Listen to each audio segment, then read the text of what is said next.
জয় শ্ৰীৰাম বন্ধুসকল। আগন্তুক অসমীয়া নৱবৰ্ষটো কন্যা ৰাশিৰ জাতক জাতিকাসকলৰ বাবে কেনেকুৱা হ'ব সেই বিষয়ে মই আপোনালোকক আজি জনাম। কন্যা ৰাশি হৈছে ৰাশি চক্ৰৰ ষষ্ঠ স্থানৰ ৰাশি।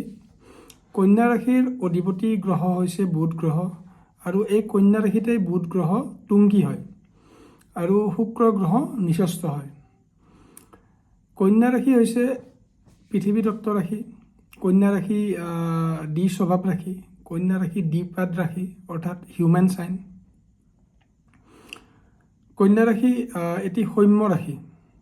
কন্যা ৰাশিৰ ব্যক্তিসকল প্ৰধানতঃ ইণ্টেলিজেণ্ট হয় বহুতখিনি, কাৰণ বুধ গ্ৰহৰ ক্ষেত্ৰ হোৱাৰ বাবে বহুতখিনি ইণ্টেলিজেণ্ট হোৱা দেখা যায়।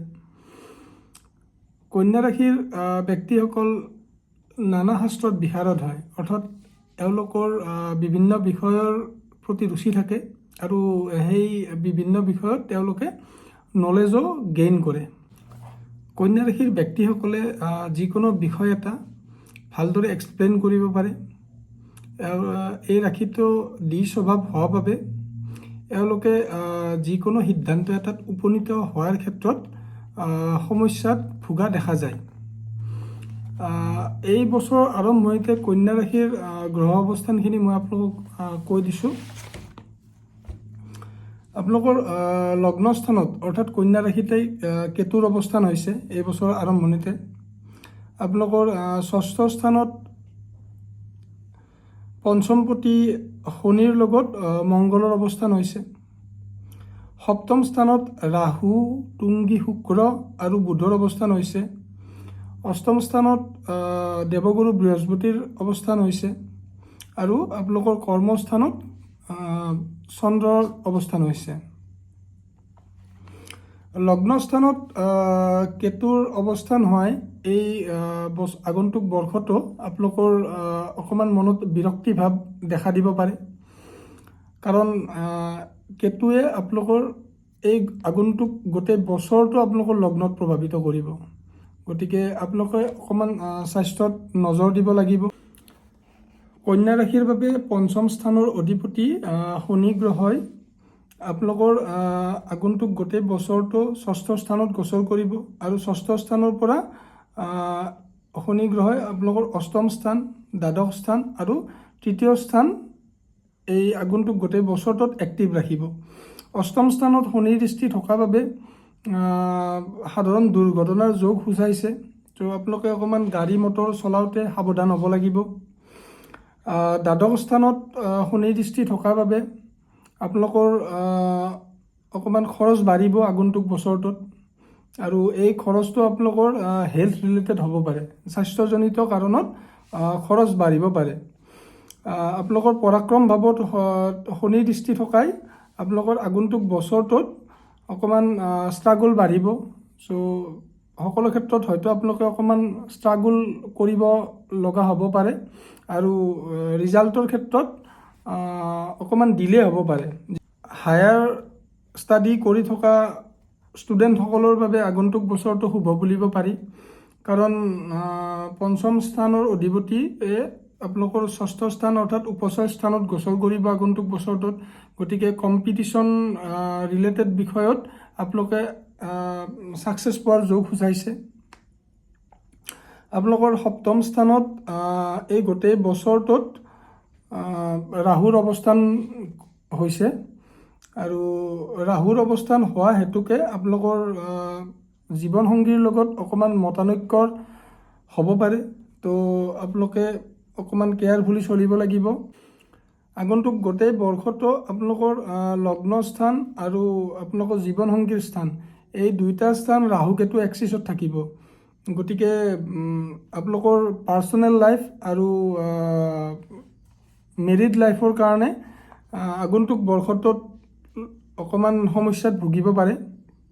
চতুৰ্থ স্থান আৰু সপ্তম স্থানৰ অধিপতি বৃহস্পতি গ্ৰহ যোৱা এটা বছৰে আপোনালোকৰ অষ্টম স্থানত গোচৰ কৰি আছিলে, আৰু শনিৰ দ্বাৰা প্ৰভাৱিত হৈ আছিলে, যাৰ ফলত হয়তো অকণমান ঘৰুৱা বিষয়বিলাকক লৈ আপোনালোক বিৰক্ত হৈছিলে, বা পতি পত্নীৰ লগত অকণমান বিৰক্তিৰ ছাঁ এটা দেখা দিছিলে।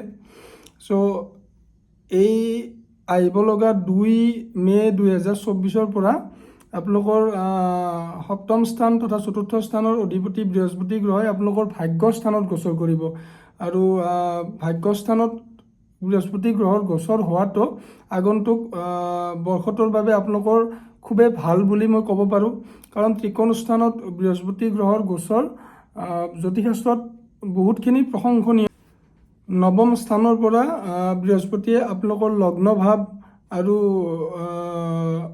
পঞ্চম ভাৱক প্ৰভাৱিত কৰিব, লগতে তৃতীয় ভাৱকো প্ৰভাৱিত কৰিব। লগ্ন ভাৱত বৃহস্পতিৰ দৃষ্টি হোৱাৰ বাবে আপোনালোকৰ পাৰ্চনেলিটিৰ বিকাশ হ'ব আগন্তুক বছৰটোত। ভাগ্য উন্নতিৰ যোগ সূচাইছে, কাৰণ ভাগ্য ভাৱত এটি শুভ গ্ৰহ অহাটো খুবেই ভাল কনচিডাৰ কৰা হয়। নৱবিবাহিতসকলৰ বাবে সন্তানৰ যোগ সূচাইছে। বৃহস্পতিৰ নৱম দৃষ্টি পঞ্চম ভাৱত থাকিব, অৰ্থাৎ সন্তান ভাৱত থাকিব।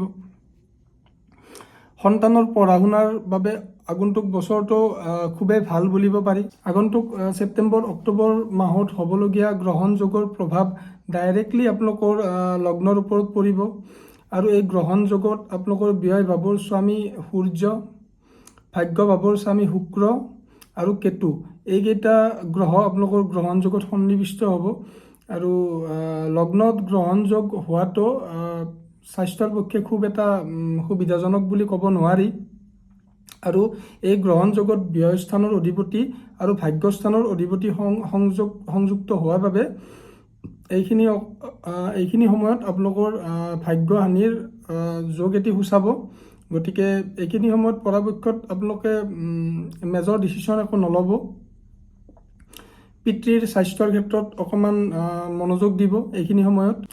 চ' অভাৰঅল ক'ব লাগিলে আপোনালোকৰ লগ্নত পাপগ্ৰহৰ অৱস্থান হোৱাৰ বাবে আপোনালোকৰ দেহপীড়া হ'ব, অৰ্থাৎ স্বাস্থ্যৰ পক্ষে আগন্তুক বছৰটো অনুকূল হয় বুলি মই ক'ব নোৱাৰোঁ। মে মাহৰ আৰম্ভণিতে বৃহস্পতি গ্ৰহ ভাগ্য ভাৱত অৱস্থান কৰিব। গতিকে মে মাহৰ পিছৰ পৰা আপোনালোকৰ ধন প্ৰাপ্তি হ'ব, সুখ বৃদ্ধি হ'ব। পঞ্চম স্থানৰ অধিপতিয়ে ষষ্ঠ স্থানত অৱস্থান হোৱাৰ বাবে আগন্তুক বছৰটোত আপোনালোকৰ প্ৰেম সম্বন্ধ বিচ্ছেদৰ যোগ সূচাইছে।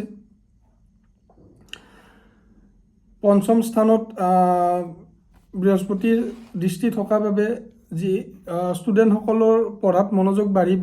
জীৱনসংগীৰ ভাৱত ৰাহুৰ অৱস্থান হোৱাৰ বাবে জীৱনসংগীৰ লগত অকণমান মতবিৰোধ হোৱাৰ যোগ আহিব আগন্তুক বছৰটোত। পাৰ্টনাৰশ্বিপ ব্যৱসায়ত লোকচান হোৱাৰ সম্ভাৱনা আছে। আপোনালোকৰ যদি কিবা কোৰ্ট কেছ চলি আছে, সেই কোৰ্ট কেছৰ পৰা আপোনালোকে আগন্তুক বৰ্ষটোত মুক্তি লাভ কৰিব। আপোনালোকৰ শত্ৰুৰ ওপৰত বিজয় সাব্যস্ত কৰিব। ব্যয় স্থানত শনিৰ দৃষ্টি থকাৰ বাবে অকণমান ব্যয় বা খৰচৰ মাত্ৰা বাঢ়িব পাৰে। গতিকে আগন্তুক বৰ্ষটোত আপোনালোকৰ বৃহস্পতি গ্ৰহৰ নৱম ভাৱত হ'বলগীয়া গোচৰে সুখৰ বতৰা কঢ়িয়াই আনিব বুলি মই ভাবোঁ। কন্যা ৰাশিৰ বাবে আগন্তুক বৰ্ষটোৰ বিষয়ে মোৰ এইখিনিয়ে আছিলে ক'বলগীয়া। ধন্যবাদ।